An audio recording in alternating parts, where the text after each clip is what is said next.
All right, hey everyone, I'm sitting here with Kenzie, and we're going to talk about how to run a student mentoring group. Kenzie already does this with some younger students, and so we think her insight might really be helpful for us here. Hey Kenzie, what's up? What's up? All right, step number one, it says here that you need to get trained. Make sure you understand how groups and mentoring work, and then make sure that you go through this mentor training. So, how did you go through mentor training, Kenz? So, I went through how groups and mentoring work and mentor training so I can really understand how to use the resources and help the girls know how to use them. All right, now who brought you through mentor training? You and mom. Well, yeah, Kenzie's our daughter, so we think she's a great mentor. So yeah, we just go through this. We went through this with her, making sure to explain that she knows what mentoring is and how to do it using the resources at pursuegod.org. We talked through the principles for biblical mentoring, biblical discipleship, and we just talked through some basic tips for keeping it simple. And more than anything, we modeled it with her so she knows exactly how the whole thing works. So we mentor her at home, parents are mentors. And so if you're doing this for a youth group, maybe you have a youth leader mentor you, and then you will know how to mentor someone else. So that's step number two. And then, or that's step number one. And step number two is to invite a few. So Kenzie, how did you think of your list? Who's in your group and how did you invite them? Well, I'm a sophomore in high school, so I just tried to think of girls younger than me who would be needing some help as they go into the school year. So, yeah, And so how many girls are in your group? 3. All right, and they're a couple years younger than you. Mhm. Great. All right, so and you invited them, just you texted them, we reached out to their parents. How did we do that? Yeah, so you guys just got all their parents' numbers. So first we went to the parents, but now as we've done it more, I have the girls' numbers, and that's how I stay in contact with them. Good. And then step number three is pretty basic. It says schedule it. So schedule your mentoring meetings. It doesn't happen unless you put it on the schedule. So how did that work for you? How did you figure out a time with your girls? When do you do it? How often do you do it?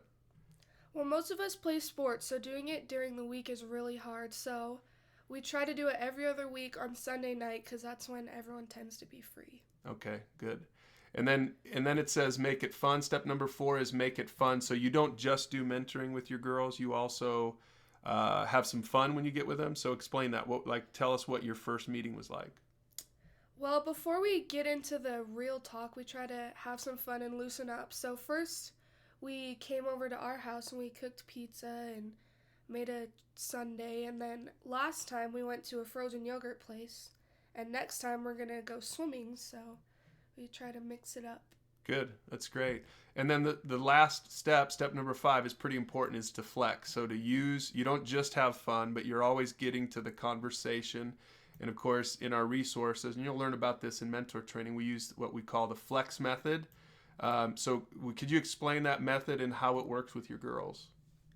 So we go through the library on pursuegod.org through the youth, girls, and we pick out together what topics we want to go through. So we all are on the same page, and the girls watch Your first conversation, which conversation did you have from the library? Our first one was, is caring about physical appearance okay? All right, so that doesn't sound real Bible study-y. So how was that? Was it a good conversation? Did it go well? Yeah, I thought it went really well. They had good insight because going into junior high, there's a lot more pressure to look a certain way and stuff, so I thought that was a good one to go through. And did the girls all watch it before they showed up? Yeah, they all watched it, and so they were all prepared, and they all really got involved in the conversation because of that. And so did you use most of these discussion questions, or did you ask your own, or a combination? How'd that work? Yeah, I took a couple away and added a couple, and I just kind of went with it and built off what they were saying. Okay, so it wasn't super awkward. Was it kind of easy to have the conversation? Yeah, it was really easy. Great. All right, well, there it is. So hopefully that's helpful for you to know if you're trying to begin to do this in your youth ministry, or even if you're a parent trying to help your kid become a mentor. That's how to run a student mentoring group. It's pretty simple. Follow those 5 steps and get it going. Thanks, Kens.